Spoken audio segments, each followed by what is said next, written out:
我發覺自己做咗呢個頻道成年幾啊，都冇好認真坐低同大家講過 AI 呢個主題。咁啊，趁呢個機會都同大家分享下我嘅一啲觀點。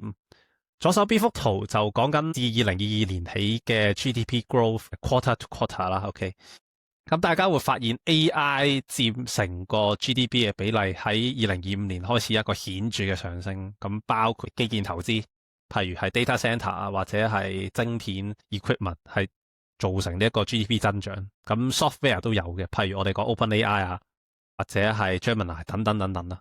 咁佢係已經係佔咗成個 GDP 增長係接近1% 以上。咁而當中我哋話 AI 產業嘅巨頭咁，包括 Google、Amazon、Meta、Microsoft 同 Oracle。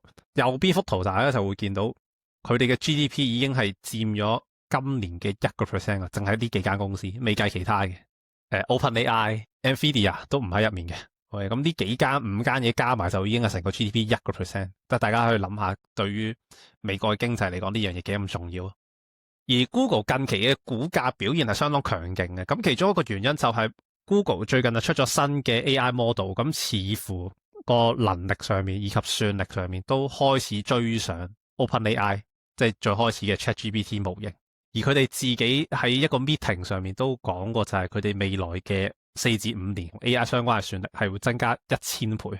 即係平均每半年個算力就會加倍，即係講到呢樣嘢好大。Google 嘅股價嚟講，似乎市場係 buy 呢套嘅故仔，因為喺成個 AI 產業，即係以我哋講嘅 Agentic AI 上面，佢呢個新嘅 model 確實係跑贏我哋目前大部分 model 好幾條街，而係真係有 profitable 嘅生意去支撐。咁等陣間我哋講 OpenAI 嘅時候，都會講一個好重要嘅問題，就係呢啲本身開發 AI 嘅公司係咪已經有一啲實業係支撐佢哋嘅研發支出呢？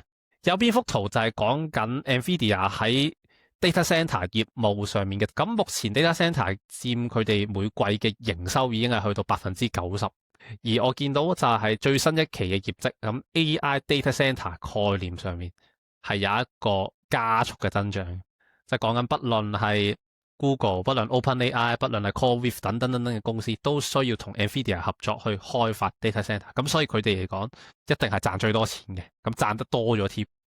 比較出名去講 AI 爆破嘅就係 Michael Burry 啊。呢一幅就係我喺彭博上面嘅截圖啊，就係講緊一連串嘅 AI 產業點樣同 Nvidia 進行一個循環融資嘅架構。咁簡單嚟講就係Nvidia 借錢俾 OpenAI， 借錢俾 Oracle， 借錢俾 AMD， 然之後嗰啲公司再向 Nvidia 買佢哋嘅晶片，咁其實真係向佢哋借嗰啲貨出去啦。我哋話去實踐呢一個所謂嘅盈利。咁好多人就質疑 Nvidia 呢一種循環融資嘅方式，究竟係咪一個可持續嘅發展？因為我哋講緊如果淨係 OpenAI、Oracle 問 Nvidia 借錢，而佢哋本身呢啲公司係冇一個額外嘅收入去還翻呢一筆數出嚟，咁其實我哋講嘅一切 Nvidia 嘅所有業績，其實都係 bullshit 嚟嘅。OK， 因為佢收唔翻條數，咁大家呢個係一個大家潛在嘅隱憂。而 OpenAI 作為而家有接近5000億市值嘅公司，咁 Michael Burry 就指出 OpenAI 本身係冇一個令市場能夠信服嘅融資或者係佢哋嘅生意模式。就我哋舉個例，譬如 Nvidia 佢可以賣晶片，佢可以賣汽車 AI 嘅技術， Microsoft 有自己嘅 Microsoft Office 或者係 Azure 呢啲咁嘅軟件去做一個長遠嘅收入， Oracle 都有自己嘅雲端服務。咁但係 OpenAI 目前似乎大家係見唔到一個可以實現營收嘅一個 picture。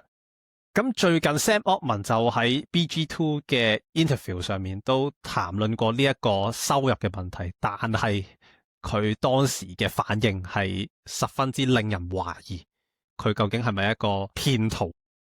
當時主持就問佢：喂，你盤生意蝕緊成1000億噶噃，你點樣可以透過 OpenAI 嘅 business 或者係有其他新嘅業務去支撐到你日後嘅增長，或者係還翻呢條數呢？咁當時 Sam Altman 嘅回應係非常之好笑嘅，咁就可以俾大家一齊聽下。Let's shift gears a little bit. Obviously OpenAI is one of the fastest growing companies in history. Satya, you said on the pod a year ago, this pod, that every new phase shift creates a new Google. and the Google of this phase shift is already known, and it's OpenAI. And none of this would have been possible had you guys not made these huge bets. With all that said, you know, OpenAI's revenues are still a reported $13 billion in 2025. And Sam, on your live stream this week, you talked about this massive commitment to compute, right? 1.4 trillion over the next 4 or 5 years with, you know, big commitments, 500 million to NVIDIA, 300 million to AMD and Oracle, 250 billion to Azure.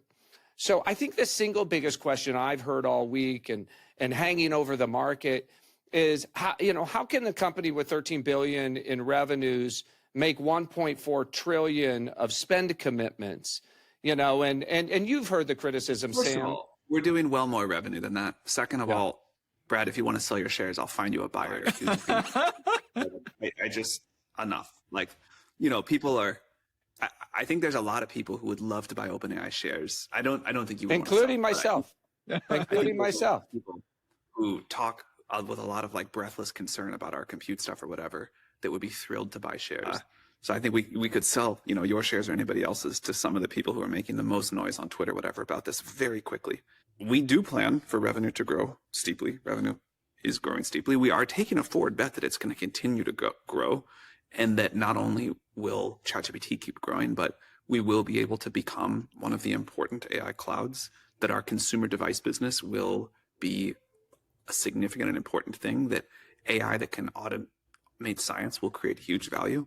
So, you know, there are not many times that I want to be a public company, but one of the rare times it's appealing is when those people are writing these ridiculous OpenAI is about to go out of business and, you know, whatever. I would love to tell them they could just short the stock, and I would love to see them get burned on that. But, you know, we carefully plan. We understand where the technology, where the capability is going to go, and how the products we can build around that and the revenue we can generate. We might screw it up. Like, this is the bet that we're making, and we're taking a risk along with that. A certain risk is if we don't have the compute, we will not be able to generate the revenue or make the models at this kind of scale. Exactly. And Let me just say one. 聽完 Sam Altman 有關佢對於 OpenAI 嘅發展方向以及點樣去長遠獲利，相信大家都見到就係佢嘅根本上係毫無想法，或者咁講，佢只係想透過上市集資去 cap 水，即係難聽啲講係 cap 水。咁 cap 完水之後，咁會點咧？咁冇人知嘅 ，OK， 冇人會保證佢將來會唔會有回報，或者乃至而家借咗出去嘅1000億美元能唔能夠回本，冇人知。咁呢幅圖就係講緊 AI 相關公司嘅一啲 credit spread。